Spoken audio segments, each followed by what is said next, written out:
all become a blur for the media as Donald Trump and Hillary Clinton make their final sprint to the battleground states across the country, and the rhetoric in this often ugly campaign has turned even harsher.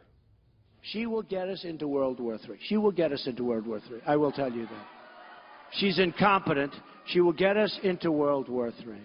The arrogant political class never learns. I am sick and tired of the negative, dark, divisive, dangerous vision and behavior of people who support Donald Trump. Joining us now to analyze the campaign coverage in these chaotic last days, Erin McPike, a political commentator and former reporter for Real Clear Politics. Molly Hemingway, senior editor at The Federalist. And Joe Trippi, Fox News contributor and a Democratic strategist. Erin, a number of pundits came out 2 weeks ago, said this race was over, done, Hillary was going to win, who's going to be in her cabinet, no way Trump could pull this thing off. Was that, in retrospect, reckless? It was in a way, because throughout the primary, the media kept saying that Donald Trump couldn't win the primary, and then he kept winning state after state after state and became the nominee. I guess we know that the media will never learn, but maybe, just maybe, this time we know that it's always going to be a race until it's over. Molly, I'm not saying Donald Trump is going to win, but given that whole history of journalists and pundits writing him off and also the avalanche of negative stuff in the press against him, he's still in contention. So what does that tell us about the role of the press here? Again, people should be very humble when they're analyzing how things are going in this race. That humility should have been built in from how often we got things wrong during the primary. At the same time, this change of heart is actually completely legitimate. It did seem like it was unwinnable a few weeks ago. It's still an uphill climb for him, but the change is because he has gained in the polls and because Hillary Clinton has had such a bad couple of weeks. So this is not necessarily a problem. This is just reflecting the reality of the changed race. I know your middle name is Humility, Joe Trippi, but many on your side did think it was a virtual lock for Hillary. But don't veteran commentators know that even without the FBI and this other stuff, that races almost always tighten in the final days, presidential races? I think a lot of commentators said things like that or prefaced it with, hey, anything can change. The more cautious ones did. Yeah. But I think, yeah, the media was always goes overboard in these things, and never look. They always get closer at the end. They always do, and so. But why is that? Because you want to appear so smart that you called it the day before someone else, and then you hope if you're wrong, if everyone loses the videotape? Well, first of all, if you're wrong, no one. Generally, everybody's wrong. When it's going the way it was, when it was going the way it was pre-Comey letter. Where everybody was sure it was going to happen, there's like little danger in doing it. So and you set up my next question. Looking back, did the media overestimate the impact of James Comey sending that letter to the Hill, opening an inquiry into Hillary Clinton's emails, Anthony Weiner's laptop, and all of that, because it was covered wall to wall as if it was the biggest bombshell of all time? It was a big bombshell, and we talked about this last weekend. It needed to be covered in a big way I agree with that weekend when it broke. But I think the coverage has sort of evened out as we've gone on the last 9 days or so.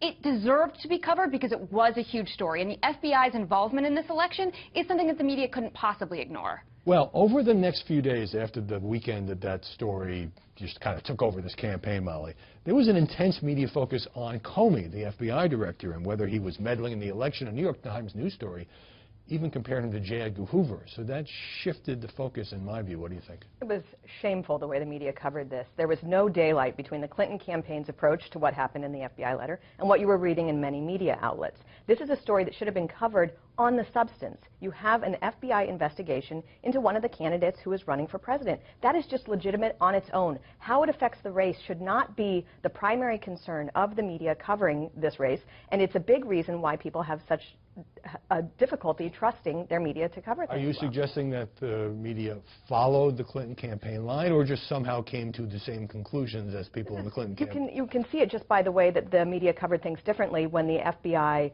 let her get away with the mishandling of classified information in July, a lot of Republicans were upset at that. And you saw the media coverage saying that this was so awful that you would question an FBI investigation. All of a sudden, when this changes, they also change. So it's following the Clinton campaign instead of doing real journalism. You can't take this out of the politics of it. I mean, it's got to get covered, and there were politics. And the other thing that was going on was the Republicans. I mean, both sides for partisan purposes piled on, and the press initially covered what Chavis and some of the other Republicans and Trump were saying, and that immediately politicized No, what they said was that there was a reopening of an investigation, which is obviously true, and immediately you had the media changing the headlines on their stories in response to Clinton campaign complaints, and it was the silliest, most ludicrous thing to say that this is not a reopening of an investigation. And it's a criminal investigation, and that she's going to jail, and that if he was president, he'd jail her. I mean, come on, they're going to cover that. There is a legitimate question of whether or not the hundreds of thousands of emails that were found on Weiner's laptop could turn out to be incredibly incriminating for Hillary Clinton or nothing. We don't know, and at the time this exploded, the FBI didn't know because they weren't allowed to read the emails. But at the same time, Hillary Clinton and her people started attacking James Comey personally. And Molly's right, that did sort of become the media narrative to some degree. Or would you challenge that? No, I think what happened was it was politicized. The Republicans, I mean, I'm not... You're saying both sides politicized it. Yeah, that's what I'm saying. Both sides politicized it. The Republicans did, and the Democrats.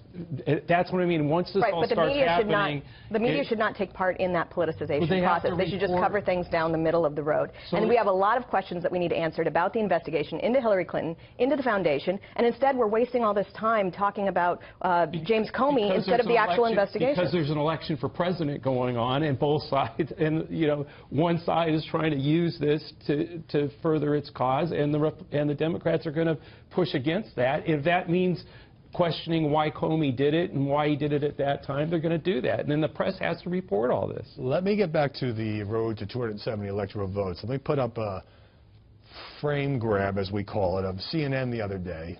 Breaking news banner. We got that? There we see. Breaking news.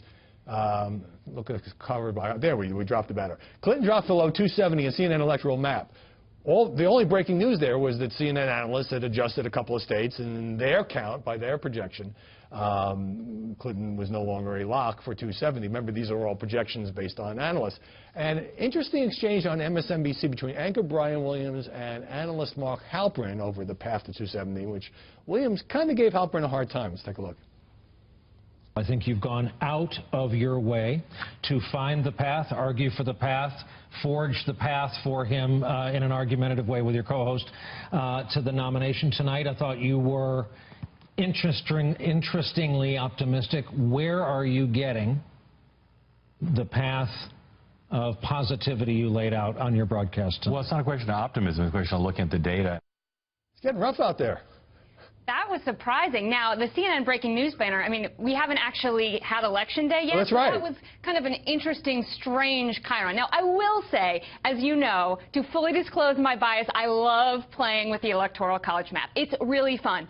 But put in context, I want to read you a couple of sentences on the front page of the Washington Post this morning. The U.S. presidential election has become an object lesson in everything that ails a country long seen as a beacon of freedom and hope. In the second top story of the Post, it's on the eve of the election, America is afraid. Put in perspective, talking about the electoral map is not quite that bad. You want to take an antidepressant after reading this. I see. You're suggesting the press has a dim view of this. I wonder how much of that is it's subtly really about Trump.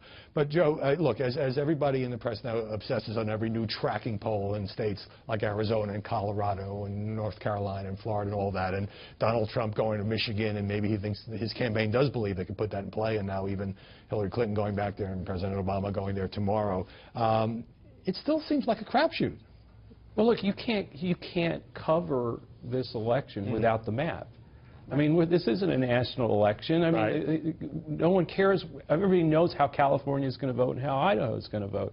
So everything, the campaigns, where they're going, where they're putting ads up, everything. It's all useful information. It's all about that map. Having said that, horse race coverage can kind of overwhelm the actual substance of the campaign. This has actually been an interesting campaign with candidates who have different ideas about foreign policy, immigration, economic policy. When you obsess over horse race politics at the expense of those issues, it kind of teaches people not to vote on issues so much as to vote strategically. Well, let me just say that back in 2008, the night before the election, David Gergen, who was a CNN commentator, went on CNN and said, I expect Barack Obama to get at least 332, maybe 339 electoral votes. He went on to get 365 electoral votes.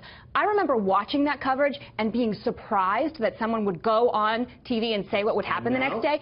Now we do it all the time, so it doesn't shock me at all. But it did back then, but we've changed so much, it's what we do. Got to get a break. Okay. Hold it for the next segment.